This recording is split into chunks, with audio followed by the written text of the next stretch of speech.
नमस्कार दोस्तों, आज हम रासायनिक अभिक्रिया एवं समीकरण का पांचवा और आखिरी भाग करेंगे।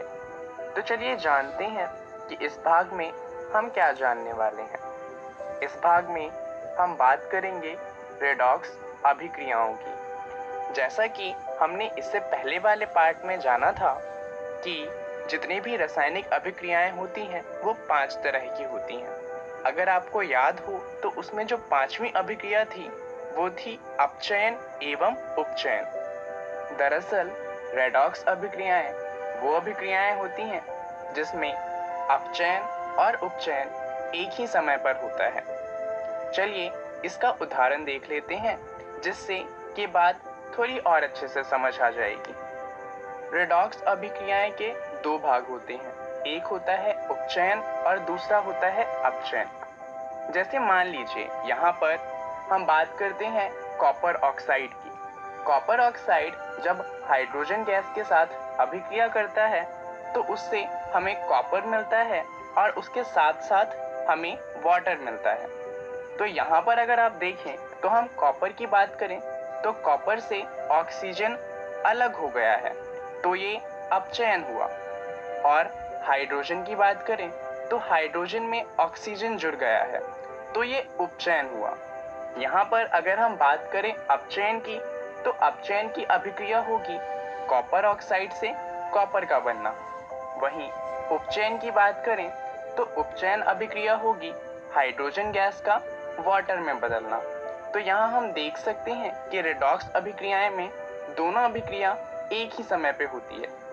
चलिए कुछ और उदाहरण देख लेते हैं। जिंक ऑक्साइड जब कार्बन के साथ अभिक्रिया करता है तो इससे हमें मिलता है जिंक और कॉपर मोनोऑक्साइड। यहाँ पर अगर आप देखें तो जिंक से ऑक्सीजन अलग हो गया है, तो हम कह सकते हैं कि यहाँ जिंक का अपचयन हुआ है। वहीं कार्बन की बात करें तो उसमें ऑक्सीजन जुड़ गई है, तो हम कहेंगे कि कार्बन का उपचयन हुआ है। दूसरा उदाहरण है जहाँ पर MnO2 और हाइड्रोक्लोरिक एसिड की अभिक्रिया हुई है। वहाँ पर जो मैग्नीज है उसमें क्लोरीन जुड़ा है और ऑक्सीजन अलग हो गया है, तो मैग्नीज का अपचयन हुआ है। वहीं हाइड्रोक्लोरिक एसिड में हाइड्रोजन और क्लोरीन दोनों का ही उपचयन हुआ है। चलिए अब बात करते हैं कुछ दैनिक जीवन में रेडॉक्स अभिक्रिया की।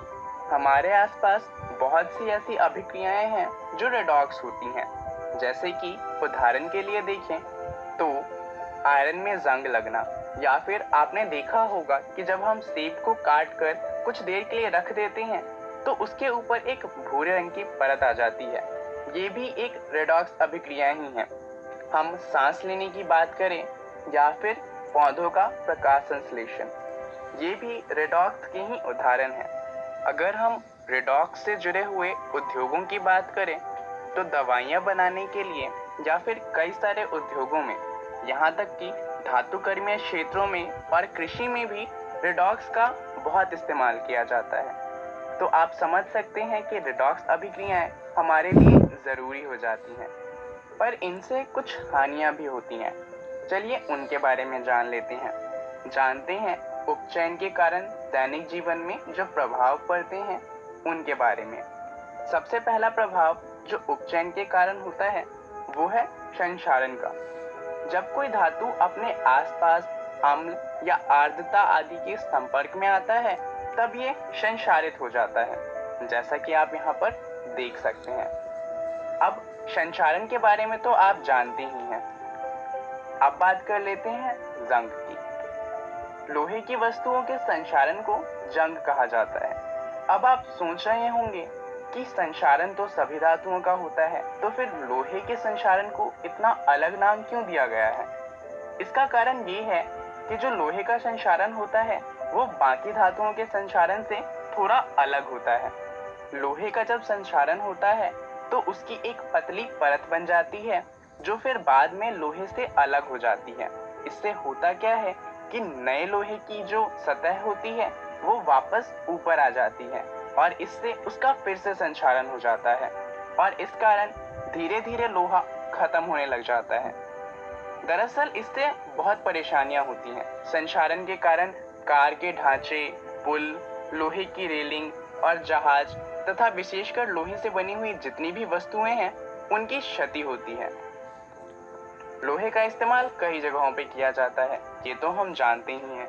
लोहे का इस्तेमाल औजार बनाने के लिए किया जाता है और हमारी जो मशीनें होती हैं वो भी लोहे से बनती हैं। अब जो जंग लगता है उनके कारण हमें हर साल इन लोहे को बदलना पड़ता है और क्षतिग्रस्त लोहे को बदलने के लिए बहुत सारा पैसा हर वर्ष खर्च होता है।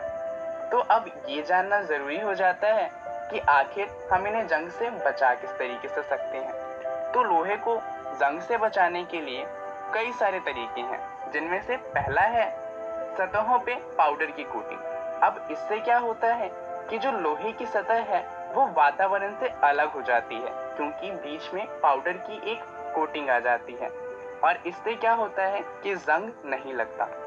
दूसरा तरीका है धातु की सतहों पर तेल लगाना। इससे भी यही होता है, जो धातु है वो वातावरण के संपर्क में नहीं आता और संक्षारण नहीं हो पाता। तीसरा तरीका है गैल्वेनीकरण का। लोहे या स्टील की वस्तुओं पर जस्ता यानी कि जिंक की एक सुरक्षात्मक कोटिंग चढ़ा दी जाती है। इससे भी यही होता है कि जो हमारा लोहा या स्टील है वो वातावरण के संपर्क में नहीं आता और उसमें जंग नहीं लगती। अब दूसरा प्रभाव जो उपचयन के कारण होता है वो है विकृत गंधिता। भोजन का खराब होना या फिर उसका उपभोग के लिए अनुपयुक्त और अवांछनीय हो जाना विकृत गंधिता कहलाता है। जैसा कि आप देख सकते हैं, खाना कुछ समय बाद खराब हो जाता है, इसी को विकृत गंधिता कहा जाता है। उपचयित होने पर तेल एवं वसा विकृत गंधी हो जाती है तथा उनके स्वाद और गंध बदल जाते हैं। इसी के साथ साथ उपचयन के कारण जो भोजन के पोषक तत्व हैं उनमें भी कमी आ जाती है। तो अब ये जानना जरूरी हो जाता है कि आखिर भोजन को उपचयन से किस तरीके से बचाया जा सकता है। इसके कुछ तरीके हमें मालूम हैं, जैसा कि सबसे पहला है प्रतिऑक्सीकारक। प्रतिऑक्सीकारक तैलीय तथा वसायुक्त खाद्य सामग्रियों को उपचयन होने से रोकता है। दूसरा तरीका है वायुरोधक बर्तनों में खाद्य सामग्री को रखना। वायुरोधक होने के कारण जो ये वस्तुएं होती हैं वो खाद्य सामग्री को वातावरण से दूर रखती हैं। अब जब जो खाद्य सामग्री है वो वातावरण में मौजूद ऑक्सीजन के संपर्क में नहीं आता तो उन खाद्य पदार्थ के जो तैलीय पदार्थ होते हैं उनका उपचयन नहीं हो पाता। हम ये जानते हैं कि उपचयन ऑक्सीजन के कारण होता है, तो अगर हम ऑक्सीजन को ही हटा दें तो भी खाद्य सामग्री को उपचयन से बचाया जा सकता है, जैसा कि चिप्स के पैकेट में किया जाता है। हम क्या करते हैं कि ऑक्सीजन को हटाकर वहां पर सिर्फ नाइट्रोजन रख देते हैं। जो खाद्य सामग्री है वो नाइट्रोजन से अभिक्रिया नहीं करती और खराब नहीं होती। तो ये अध्याय यहीं पर खत्म होता है। हम जान लेते हैं कि इस वीडियो में हमने क्या जाना। हमने इस वीडियो में रेडॉक्स अभिक्रियाओं के बारे में जाना और ये जाना कि वो हमारे दैनिक जीवन को किस तरह प्रभावित करती हैं। धन्यवाद।